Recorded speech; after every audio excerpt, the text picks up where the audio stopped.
Alright, so we're going to look at question 10. It asks us to initially determine the area of this function between 1 and 4 using the trapezoidal rule with areas of 0.5. Now the first thing we need to establish is the fact that the trapezoidal rule is not the exact area but an approximation. Is it better or worse than the rectangle rule? Better. So the trapezoids are always more accurate than the rectangles, but it's still an approximation. So anytime we're given a trapezoidal rule, what we need to do is create a table. We need to create a table before we start anything else. We know that our x values start at 1 and finish in 4 and have 0.5 intervals. Sweet? To find our y values, what do we do? Shove it into the equation. So we'd get 3, Ryan would keep letting me know what they are, 3, 8, 15, 24, 85, 48 and 63. So we'd shove those into our calculator one at a time, we get those values. Alternatively, we could graph it, shove x equals that, and I don't care, whichever one you want. To determine the area using the trapezoidal rule, and this is one of the world's worst pens, area equals width divided by 2 times e plus 2m.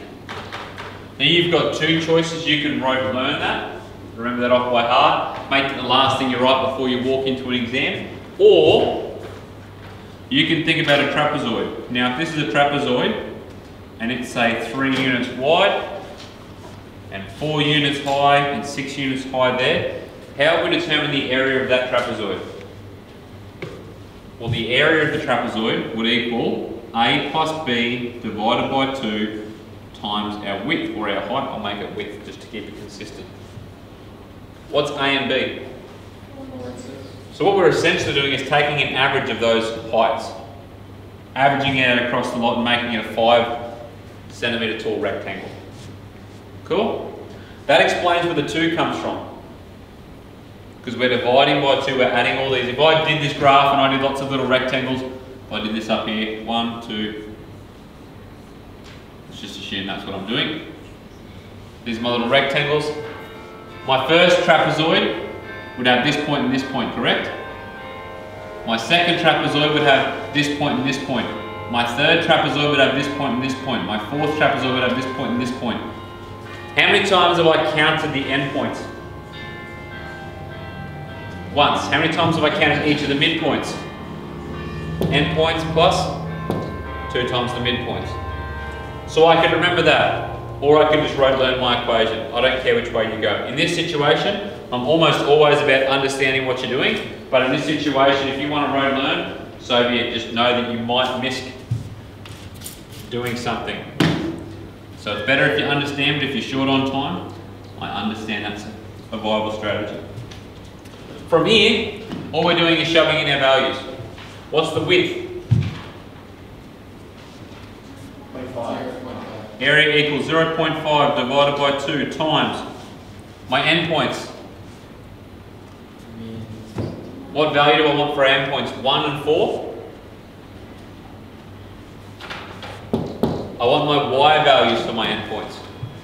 So I want 3 plus 63.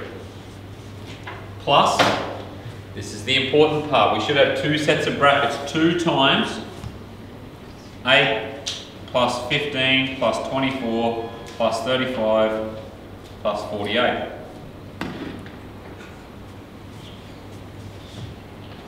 Cool. I add all these up, multiply them by 2, add it to that, shove it in my calculator and I get 81.5 units squared. Why is it units squared? Because it's area. Sweet. It's the world's worst looking 81, but it isn't 81. Happy with that? So that's the approximation. What does question B ask us to do?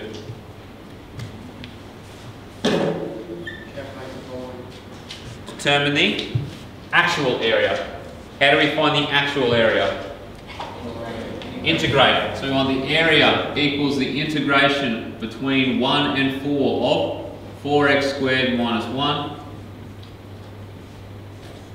That gives us 4x cubed over 3 minus x plus x squared over 2, no, minus x, ignore me, plus c between 1 and 4. Now is this question tech free or tech active?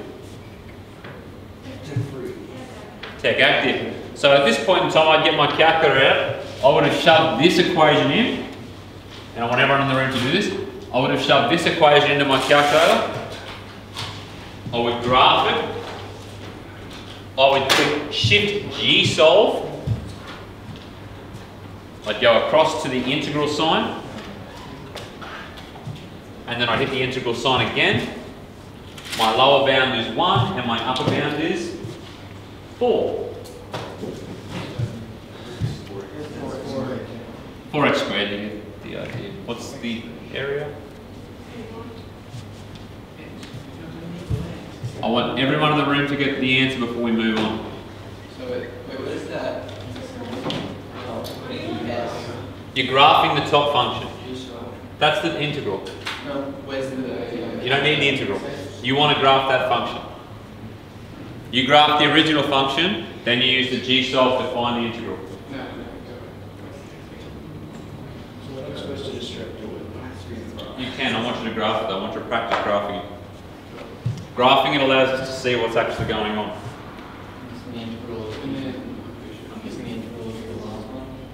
G-solve, it's the squiggly line with the dx next to it. Yep, click that one, and then there'll be a squiggly line with the dx next to it again. When you do that, click that button. It'll ask for a lower bound and an upper bound. It may not ask straight away. If you hit a number, it'll give you a lower bound. Select lower bound. Yep, 1. Is it lower bound? 1 for what? 1 is the lower bound. 1's the lower bound. 4 is the upper bound. Got it. Once you've got that, place your calculator face down on your desk so I can see who's got it. Once you've got that answer, so I can come around and help those who haven't.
Calculator space down the desk, I'm assuming we're struggling with this. I'm not sure. I think you've set exploration.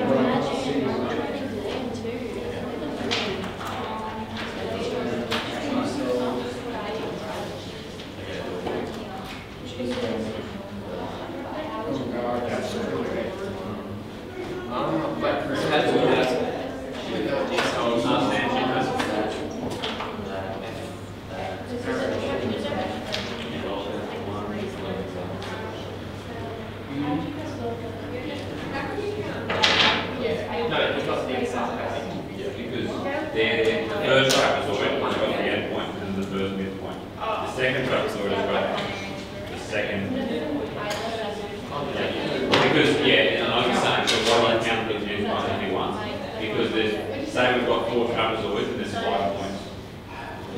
So if we're dividing them by 2, we count these ones twice. If we count those twice, then we'd have essentially 5 trapezoids. We're counting every point. So with the, if you think about each trapezoid, Alright, so when we do this one here, right, we've got the first trapezoid.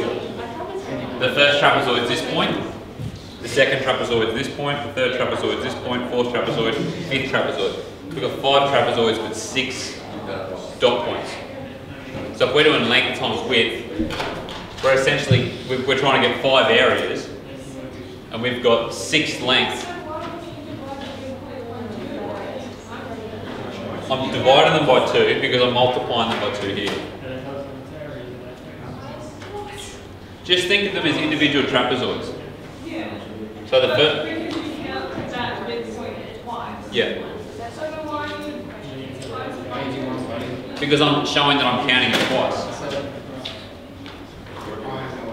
This is really like saying, ready? Area equals trapezoid 1 plus trapezoid 2 plus trapezoid 3, right? Trapezoid 1 is equal to width on 2 times 3 plus 8 divided by 2. The second trapezoid is width on 2 times 8 plus 15 on 2. So then I factorise the width on 2 at the front, and I essentially get width on 2 times 3 plus 8 plus 8 plus 15 plus 15 plus 24 plus 24. So because I'm counting these twice, I just multiply them by 2. So you could do it like that, it's the same thing, but it's just more writing. Cool?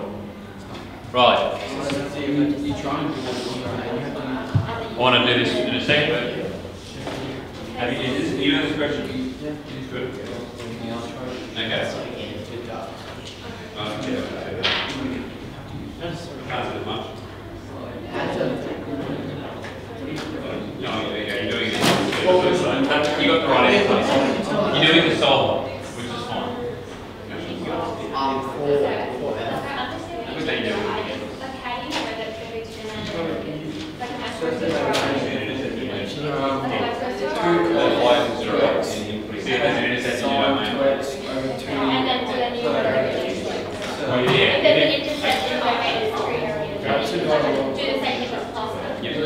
Absolutely, absolute areas of both, because one will be negative, one will be positive.